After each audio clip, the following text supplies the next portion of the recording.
Hello and servus! I'm finally continuing my series on the Munich U-Bahn with a video on Munich's other metro line that doesn't run every day, the U7, or U7. Hello from the U1 platforms at Olympia Einkaufszentrum. Right behind me, down there, is where the trains leave from. I'm on the mezzanine. Might as well head down, getting a train towards downtown, but don't want it to be U1, because the U7 is running today. And there goes the U1. Oh, maybe not. Oh, yep, it is. Okay. Indecisive we are. And there goes the train to Mangfallplatz. We will wait for the one to Sendlinger Tor. Overall, pretty simple side platform station, underground, and the U3 platforms are down on the level below. Yeah, nice station overall. Typical MVG departure boards.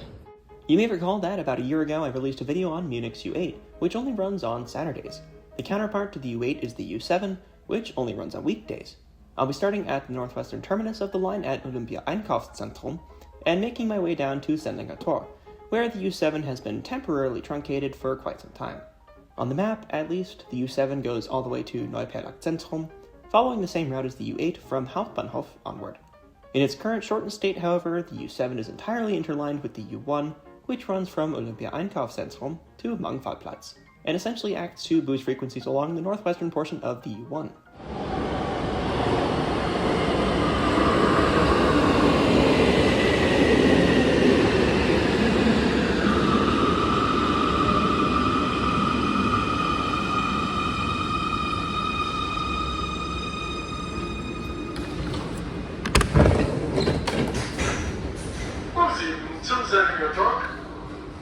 My favorite, well, one of my favorite parts about the Class A is openable windows.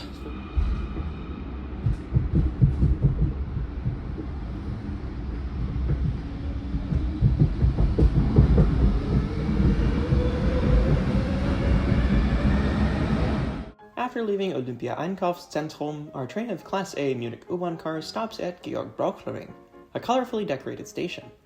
Now, this is a station I'm personally quite familiar with. Not because of the station though, but because of what's above it. KFC. German KFC is quite good and I would recommend it. I ended up here quite often, but the $4.99 meal deal was really hard to beat.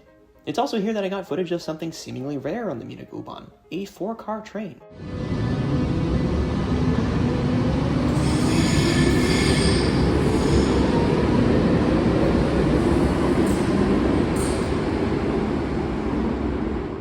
Almost every U-Bahn train in Munich is run with 6 cars, and the newer fully walk-through C1 and C2 articulated trains only run in 6-car sets. It'd be kind of hard not to. But Class A and Class B rolling stock, the A und B Wagen, not being walk-through, can run in shorter 2- and 4-car trains, and the U-Bahn network has provisions to allow this. While 2-car trains seem to be a thing of the past, 4-car trains, at least when I was in Munich, could sometimes still be seen on the U7. There's even announcements, signage, and special indicators on departure boards for short trains, or Kurzzüge, as they pull all the way up to the front of the platform, leaving the back section of the platform unoccupied. If you're ever at an empty platform, look along the tracks and you'll see signs indicating where trains of varying lengths should stop. Next up is one of my favorite stations on the entire Munich U-Bahn, Westfriedhof. Located adjacent to the cemetery of the same name, you can transfer here to trams 20 and 21. My favorite part about the station, however, is the light fixtures. They look so cool in the cave-like environment of the station. I think this is a pretty peaceful station too, quite appropriate for serving a large cemetery.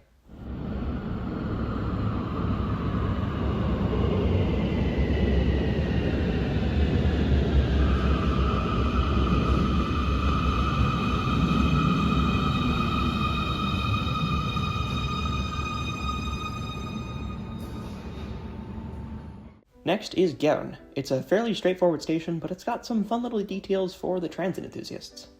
Rotkreuzplatz is next, the first of a couple similarly decorated stations on this section of the line. It's also one of a variety of stations on the U-Bahn network that have these projector screens. They tell you when a train's arriving, but show advertisements when the platform is unoccupied. Next up we have what I think is one of the most boring stations on the system, Meiningerstraße. It's just very plain. Need I say more? Stiegelmeierplatz is more interesting, however. It's got cool gradient tiling and an inclined moving sidewalk ramp thing. It's a nice feature of the station, especially since it has a ramp this long to access it. Hauptbahnhof is probably the most important station on the line, serving München Hauptbahnhof, or Munich Central Station, and providing interchange with trains on the S-Bahn Stammstrecke, or trunk line through central Munich, as well as with the U1 and U2 on this level, with 4 tracks for the 2 island platforms, which the U8 serves on Saturdays, with the U4 and U5 upstairs, and with various tram and bus lines at ground level. Needless to say, this station is quite chaotic.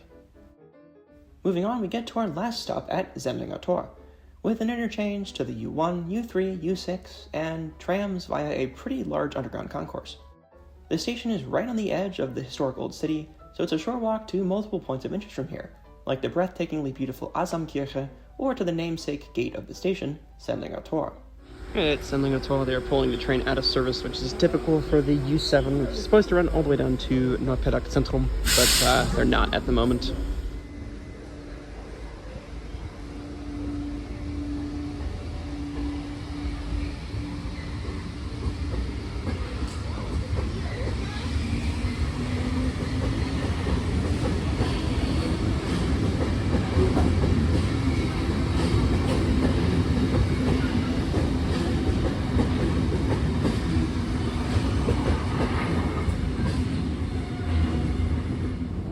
Coming above ground at Sendlinger Tor from an exit I've never used before, Eingang K, entrance K, so never actually been up this way.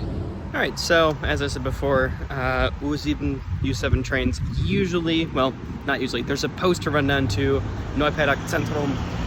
They're just not, for really since I've been here, they've only been running to Sendlinger Tor, which really means that it's just a shortened U1, with the number being the only really difference in that stopping pattern. Hopefully someday, maybe when they have a little more capacity for rolling stock drivers and whatever, they can maybe run the U7 all the way back to its actual terminus, but we will see. If you want to see what that all looks like down to Neupedak, go ahead and watch my U8 video. That does still run all the way down there, and sometimes beyond, so go watch that if you want to see the entire route. So that's the U7, running as a weekday supplement to the U1. It has a wide variety of different stations in different areas of the city. I personally think the U8 is quirkier since a weekday-only service like the U7 seems at least a little more reasonable than a Saturday-only service like the U8. But like the U8 though, there aren't any stations solely served by the U7, so all stations along the line still see train service on days when the line isn't running. Again, this is the second of 8 videos I have filmed covering each U-Bahn line in Munich. Next up is the U6, which might actually end up being 2 videos because the line is so long and interesting, but I'll try to get it out before a whole nother year passes. Otherwise, at this rate, my video on the U1 will be out in 2032. But don't worry, I won't let that happen. I'll speed up production, and I'll try to cover the U6 sooner rather than later. Let me know what you think of the U7 in the comments. Like, comment, and or subscribe if you enjoyed, and I'll see y'all in the next one. Have a great week.